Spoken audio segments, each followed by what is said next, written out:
Assalamualaikum warahmatullahi wabarakatuh. Salam hangat dari saya Pade. Semoga teman-teman yang mendengarkan diberikan kesehatan dan rizki yang cukup. Kali ini ada cerita tentang kesurupan massal di sekolah saat persami dan berlangsung di hari-hari berikutnya saat kegiatan belajar mengajar berjalan. Seperti apa kira-kira kisahnya? Sebelum mulai ceritanya, sempatkan berdoa terlebih dahulu agar terhindar dari gangguan sebelum dan sesudah mendengarkan. Dan tanpa basa-basi lagi, mari kita simak ceritanya.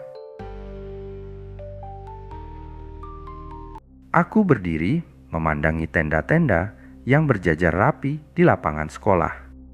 Lampu-lampu kecil yang digantung di tali tenda memancarkan cahaya kuning lembut, membentuk bayangan-bayangan panjang di rerumputan. Suasana malam itu seharusnya menyenangkan, seperti yang mereka bilang. Tapi aku tahu ada yang salah. "Dimas, kok melamun aja sih?" Suara Raka, sahabatku, mengagetkanku. Ia menepuk bahuku dengan keras hingga aku hampir terjatuh. Nggak apa-apa," jawabku cepat sambil berusaha tersenyum. Raka menatapku curiga. "Nggak apa-apa gimana? Dari tadi wajahmu kayak lihat setan." Aku tertawa kecil, mencoba mengalihkan. "Setan apa sih? Aku cuma capek aja." Raka menghela napas. "Udah, jangan banyak mikir. Kita mau bikin api unggun nih. Nanti disuruh sama Kak Reni bawa kayu bakar. Jangan lama-lama." Aku mengangguk pelan. Tapi bahkan saat Raka pergi, aku tetap merasa diawasi. Dari balik kegelapan di pinggir lapangan, aku mendengar sesuatu seperti bisikan samar. "Dimas." Aku menoleh cepat ke arah suara itu. Tidak ada apa-apa. Hanya pohon mangga besar yang berdiri diam di ujung halaman sekolah. Anginnya terlalu pelan untuk membuat daun-daunnya bergoyang, tapi aku merasa ada sesuatu yang bergerak di sana. "Dimas, cepet!" Suara Raka lagi. Aku menoleh dan berlari ke arah tenda, berusaha mengabaikan apapun yang baru saja ku dengar. Setelah makan malam bersama dan acara api unggun, semua peserta kembali ke tenda masing-masing. Wajah-wajah mereka terlihat kelelahan tapi puas. Aku, di sisi lain, tidak bisa berhenti memikirkan bisikan tadi. Dim," kata Raka sambil merapikan sleeping bag di sebelahku. "Kamu serius gak ada apa-apa?"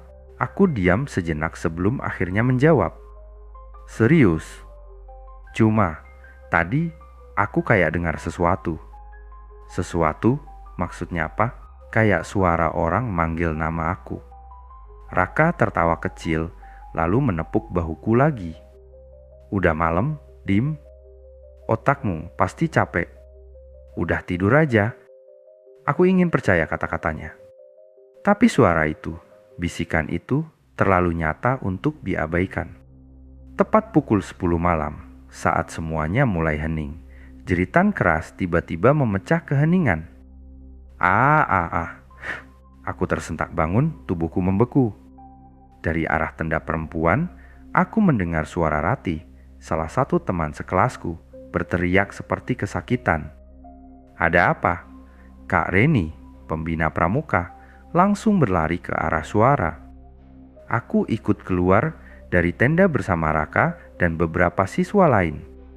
Ratih tergeletak di tanah, tubuhnya kejang-kejang, matanya melotot, tapi pandangannya kosong.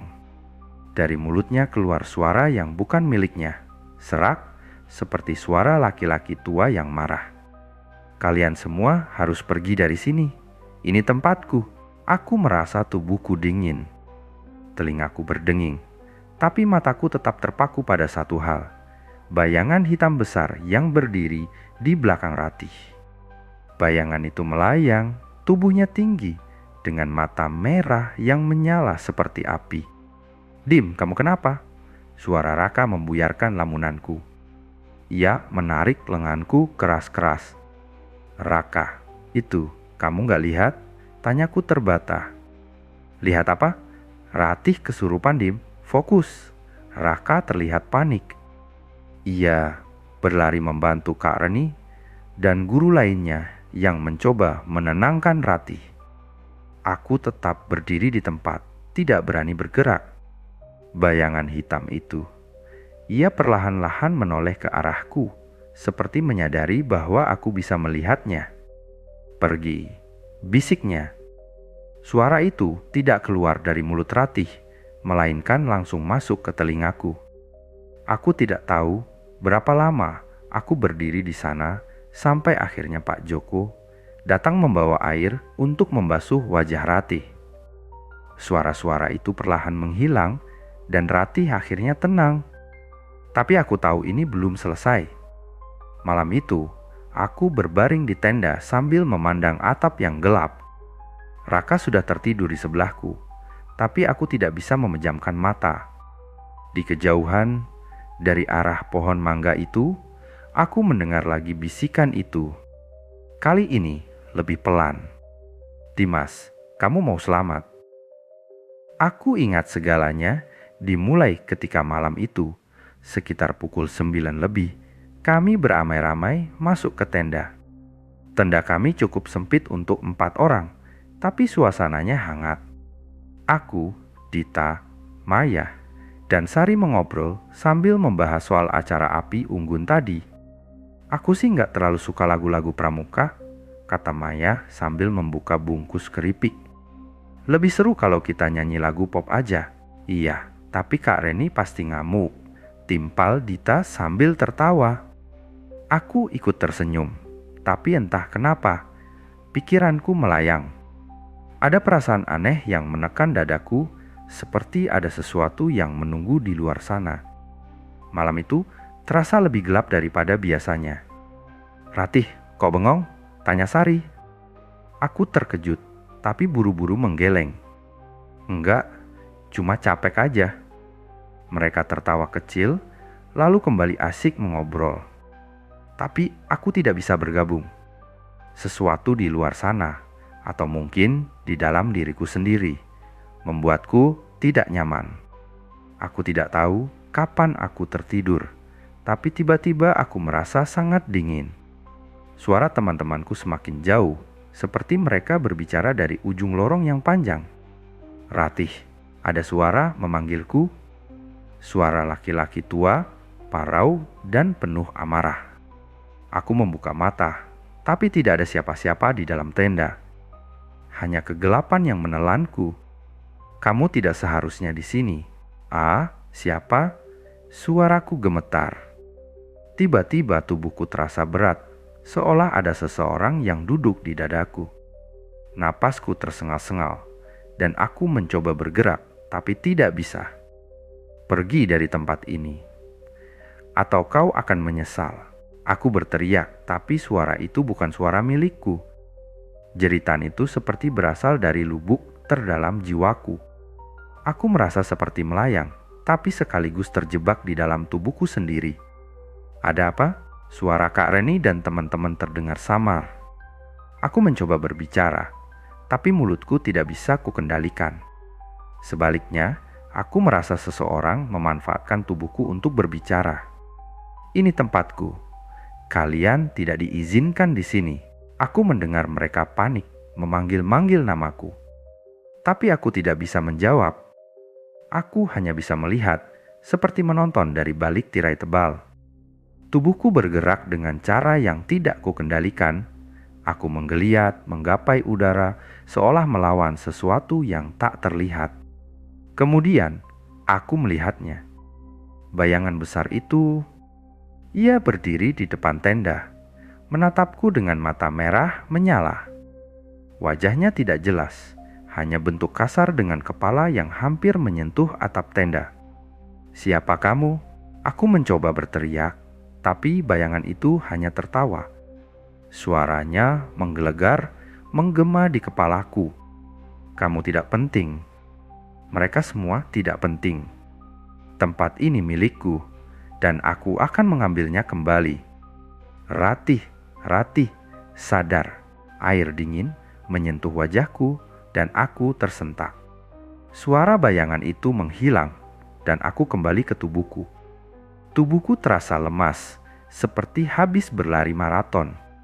Aku membuka mata perlahan, melihat wajah cemas Kak Reni di atas kepalaku. "Kamu gak apa-apa?" tanyanya, tapi suaranya seperti jauh sekali. Aku tidak tahu harus menjawab apa. Yang ku tahu, aku tidak sendirian malam itu. Setelah kejadian itu, tubuhku dibawa ke tenda guru. Aku tidak tahu apa yang terjadi di luar, tapi aku bisa merasakan bayangan itu masih mengintip dari balik gelap.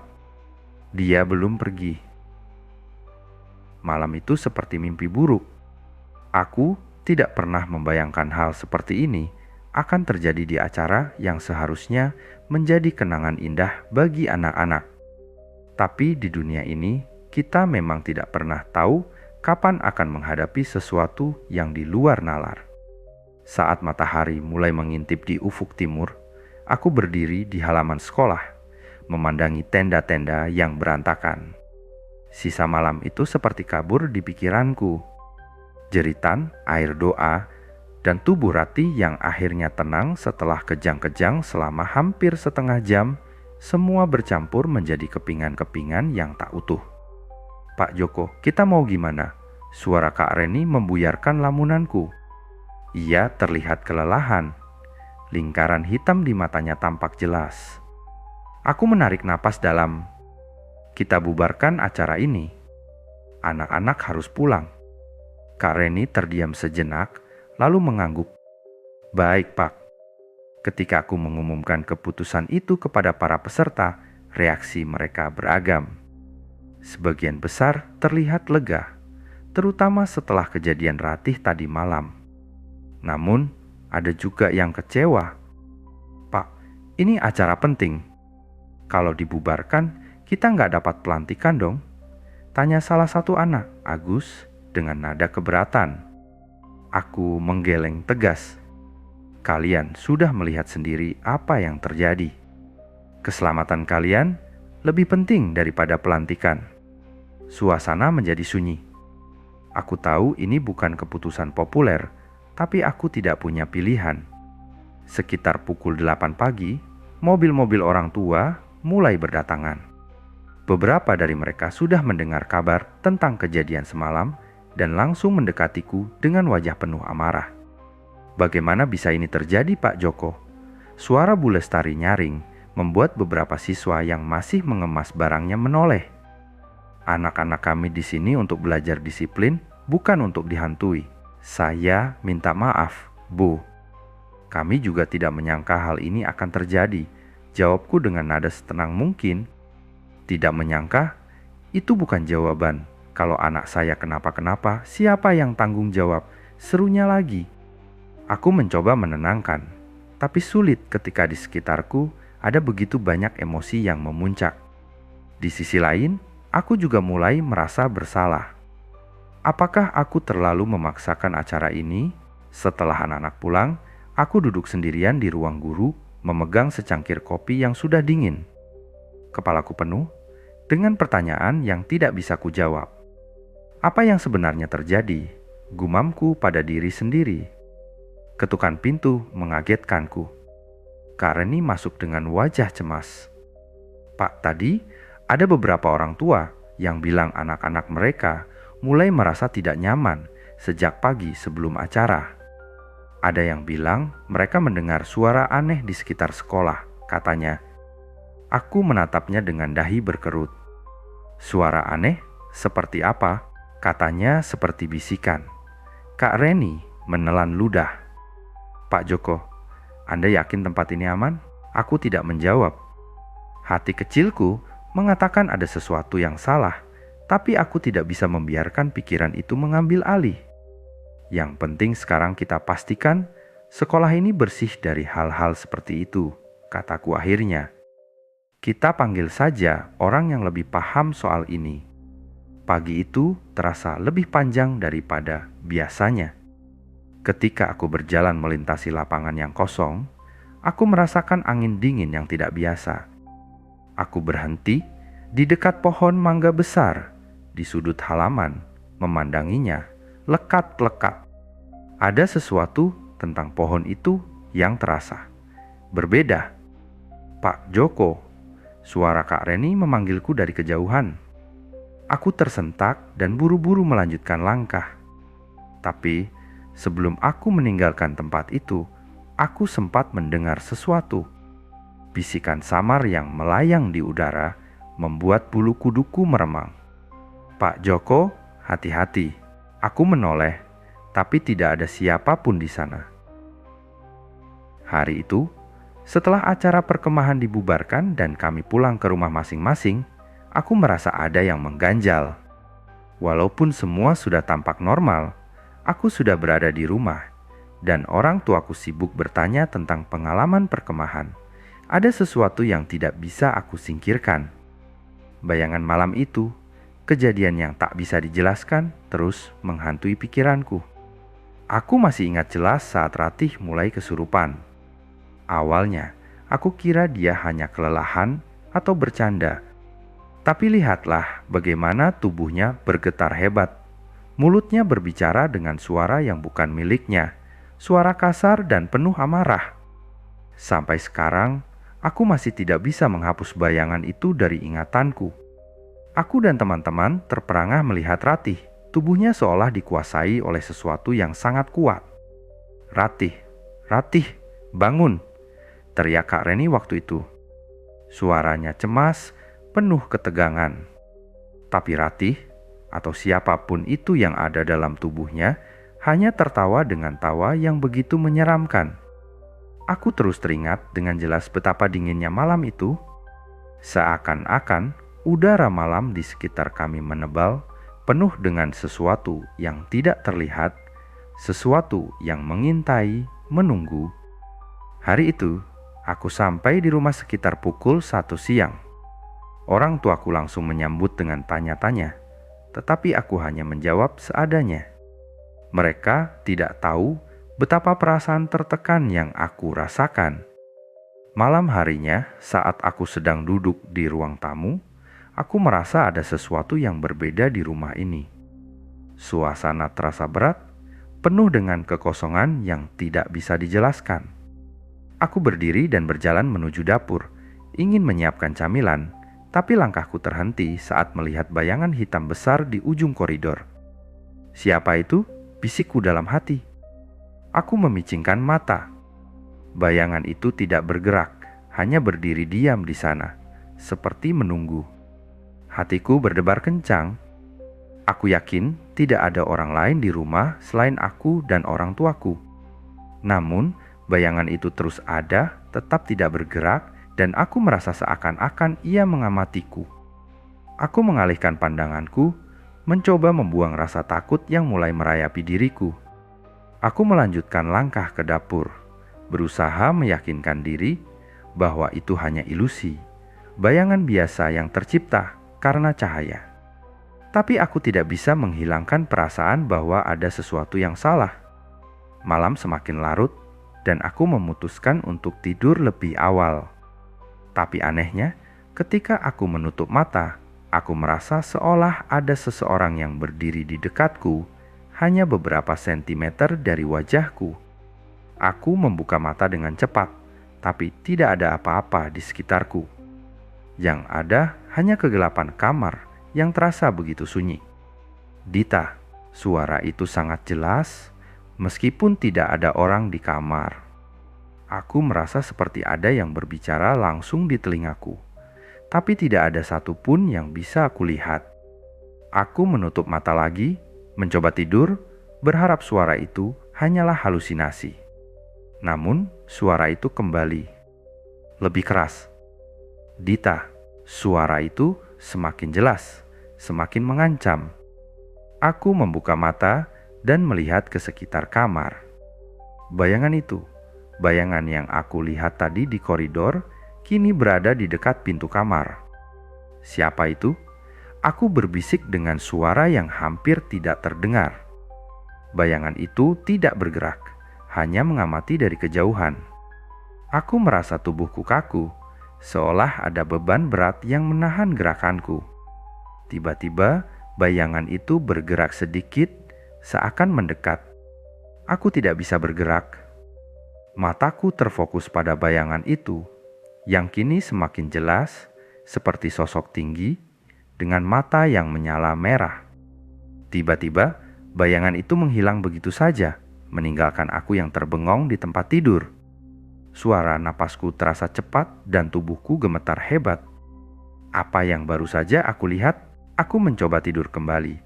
Meskipun hati kecilku tahu bahwa ini bukan hanya kebetulan. Sesuatu telah mengikuti kami pulang. Dan aku tidak tahu bagaimana cara menghentikannya. Pagi itu, aku tidak tidur dengan nyenyak. Saat bangun, tubuhku terasa sangat lelah dan kepala rasanya pening.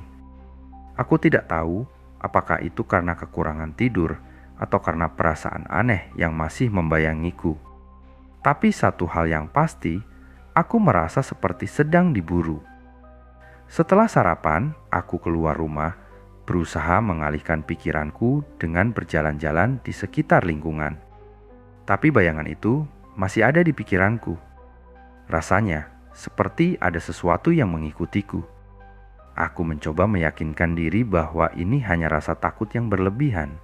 Tapi ketika aku melirik ke sudut jalan, aku melihatnya lagi, bayangan hitam besar itu. Aku berlari ke rumah tanpa berpikir panjang. Takut sekali. Pagi hari di SMA Negeri 1 tampak seperti biasa. Murid-murid kembali ke kelas dengan wajah ceria, meskipun beberapa masih membicarakan kejadian aneh saat persami. Namun, suasana itu tidak bertahan lama. Di kelas 11 IPA 2, seorang murid bernama Rina tiba-tiba mengeluarkan suara jeritan melengking. Teman-temannya yang sedang fokus mendengarkan penjelasan Pak Wawan tentang kimia organik langsung memalingkan perhatian. "Rina, kamu kenapa?" Salah seorang temannya, Sinta, mendekat dengan panik. Namun, Rina tidak menjawab. Dia hanya menunduk sambil mencakar meja dengan kuku-kukunya. Napasnya berat dan perlahan dia mendongak. Mata Rina, yang biasanya lembut, kini tampak kosong. Suaranya berubah menjadi berat dan penuh amarah. "Kalian semua akan merasakan sakit." Seketika kelas menjadi gaduh. Murid-murid berhamburan keluar ruangan sambil menjerit. Pak Wawan yang awalnya terpaku karena terkejut segera mencoba menenangkan situasi. "Tenang, semua tetap di sini," serunya, tetapi tidak ada yang mendengarkan. Di saat itu, Rina tiba-tiba bangkit dan menendang kursi. Tubuhnya bergerak liar, seakan-akan ada kekuatan yang bukan miliknya. Pak Wawan segera memanggil guru lain untuk membantu, tetapi suasana sudah terlanjur kacau. Keesokan harinya, kejadian serupa terjadi di lapangan sekolah. Kali ini, korbannya adalah Aldi, siswa kelas 11 IPS 1. Saat berjalan menuju kantin bersama teman-temannya, Aldi tiba-tiba berhenti di tengah jalan. "Aldi, kenapa berhenti?" tanya temannya, Budi. Namun, Aldi tidak menjawab. Tubuhnya mulai bergoyang, seperti kehilangan keseimbangan. Dan kemudian, dia jatuh ke tanah dengan posisi yang aneh. Teman-temannya berusaha menolong, tetapi Aldi tiba-tiba tertawa keras. Suaranya seperti menggema. "Hahaha. Ini hanya permulaan." Tubuhnya kemudian mulai kejang. Dan suara tawa itu berubah menjadi jeritan panjang. Beberapa murid yang melihat kejadian itu langsung memanggil guru piket. Tapi seperti kejadian sebelumnya, tidak ada yang bisa menjelaskan apa yang terjadi. Pada hari ketiga, kejadian kesurupan lebih aneh lagi. Kali ini, dua murid perempuan yang sedang duduk di taman sekolah, Anggi dan Maya, tiba-tiba mendengar bisikan di telinga mereka. "Aku di sini." Mereka saling memandang dengan wajah pucat. "Kamu dengar itu?" tanya Anggi dengan suara gemetar. Maya mengangguk pelan. "Iya, suara itu." Namun sebelum mereka sempat berdiri, tubuh Maya mulai bergetar. Wajahnya memucat dan matanya terbelalak. Maya, kamu kenapa?" Anggi mencoba menahan temannya yang mulai bergerak liar. Tapi Maya tiba-tiba tertawa dengan suara yang mirip laki-laki. "Kalian semua harus pergi. Ini bukan tempat kalian." Seketika suasana taman menjadi mencekam. Murid-murid yang berada di sekitar mereka langsung lari sambil berteriak ketakutan. Puncaknya terjadi pada hari keempat. Seorang siswi bernama Lila mengalami kesurupan di kamar mandi saat ia sedang datang bulan. Tidak ada yang tahu apa yang terjadi sampai teman-temannya mendengar suara jeritan dari dalam bilik kamar mandi. "Keluarkan aku, jangan sentuh aku." Suara Lila terdengar menggema dari balik pintu. Beberapa murid mencoba membuka pintu, tetapi terkunci dari dalam. Akhirnya, salah satu guru Busari datang untuk membantu. Ketika pintu berhasil dibuka, mereka menemukan Lila sedang duduk di lantai dengan wajah penuh ketakutan, tubuhnya kotor karena darah menstruasi yang merembes. Namun, hanya beberapa detik setelah itu, Lila berdiri dengan gerakan kaku. Ia menatap Busari dengan pandangan tajam. "Kalian semua adalah tamu yang tidak diundang," katanya dengan suara yang bukan miliknya. Tubuhnya kemudian jatuh pingsan, membuat semua orang yang ada di sana berteriak histeris. Semua kejadian ini membuat suasana sekolah menjadi sangat mencekam. Tidak ada yang tahu apa yang sebenarnya terjadi. Siswa-siswa mulai takut untuk datang ke sekolah, sementara para guru sibuk mencari solusi.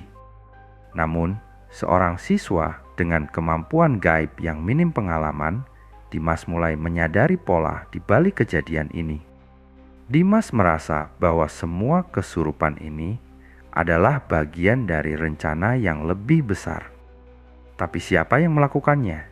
Dan untuk tujuan apa? Kamis sore, suasana sekolah semakin mencekam. Para guru kelelahan menghadapi kejadian kesurupan yang terjadi hampir setiap hari. Para siswa mulai takut untuk datang ke sekolah. Tapi hari itu, sesuatu yang berbeda terjadi. Saat jam pelajaran terakhir berlangsung, seorang siswi bernama Anissa tiba-tiba berteriak. Ia memegang kepalanya dengan kedua tangan, tubuhnya bergetar hebat, dan napasnya tersengal-sengal. "Berhenti, tolong hentikan." Guru yang sedang mengajar langsung menghentikan pelajaran dan meminta siswa lain untuk keluar kelas. Namun, Anissa semakin tidak terkendali. Ia mulai memukul meja, membanting buku, dan tertawa dengan suara yang memekakan telinga. Guru piket segera datang dan membawa Anissa ke ruang guru. Ia diletakkan di salah satu sofa dengan tubuh yang masih gemetar. Matanya terpejam, tetapi bibirnya terus bergerak melontarkan kata-kata yang tidak dimengerti. "Dia akan datang. Kalian semua akan membayar harga." Beberapa guru mencoba membacakan doa-doa, tetapi Anissa tetap dalam kondisi itu. Kepala sekolah akhirnya memutuskan untuk memanggil orang tua Anissa, berharap mereka bisa membantu menenangkan siswi tersebut. 1 jam kemudian, seorang pria parubaya dengan wajah tenang datang ke sekolah. Namanya Pak Surya, ayah Anissa. Ia mengenakan baju pangsi hitam sederhana dengan tatapan yang penuh wibawa tetapi sedikit misterius. Pak Surya masuk ke ruang guru dengan langkah mantap. Begitu melihat Anissa yang terbaring lemah di sofa, ia hanya mengangguk kecil, seolah sudah tahu apa yang terjadi. "Bapak guru, biarkan saya yang menangani ini," katanya dengan suara yang tegas namun menenangkan. Para guru memberi ruang, meskipun sebagian dari mereka merasa ada sesuatu yang ganjil dengan kehadiran Pak Surya. Tanpa banyak bicara, Pak Surya duduk di samping Anissa dan mulai melantunkan doa-doa. Namun doa-doa yang ia ucapkan tidak terdengar seperti doa biasa. Kata-katanya terdengar asing, seperti mantra kuno. Anissa yang awalnya terus mengigau tiba-tiba terdiam. Tubuhnya yang tegang mulai rileks dan matanya perlahan terbuka. Ia memandang sekeliling dengan bingung. "Ayah, kenapa aku di sini?" tanya Anissa dengan suara lemah. Pak Surya tersenyum tipis. "Kamu aman sekarang, Nak." Anissa mulai menangis dan memeluk ayahnya. Para guru yang menyaksikan kejadian itu merasa lega, tetapi juga diliputi rasa penasaran. Apa yang sebenarnya terjadi? Setelah Anissa pulang bersama ayahnya, suasana sekolah perlahan kembali normal. Tidak ada lagi siswa yang kerasukan. Para guru dan siswa mulai merasa lega, seolah-olah semua beban berat telah diangkat. Namun, di balik semua itu, Dimas, siswa dengan kemampuan gaib yang masih minim pengalaman, merasa ada sesuatu yang tidak beres. Ia memperhatikan Pak Surya saat pria itu meninggalkan ruang guru. Ada sesuatu dalam tatapan matanya, sesuatu yang membuat Dimas merasa gelisah. Mungkin ini bukan kebetulan, gumam Dimas dalam hati. Hari-hari berlalu dan sekolah kembali berjalan seperti biasa. Tapi bagi Dimas, kejadian ini menyisakan pertanyaan besar. Siapa sebenarnya Pak Surya? Apakah semua kejadian ini ada hubungan dengannya? Terima kasih sudah mendengarkan sampai akhir. Semoga cerita ini bisa mengisi waktu dan menjadi teman beristirahat di saat lelah. Jangan lupa tinggalkan jejak di kolom komentar. Dan akhiru salam. Wassalamualaikum warahmatullahi wabarakatuh. Sampai jumpa pada cerita selanjutnya.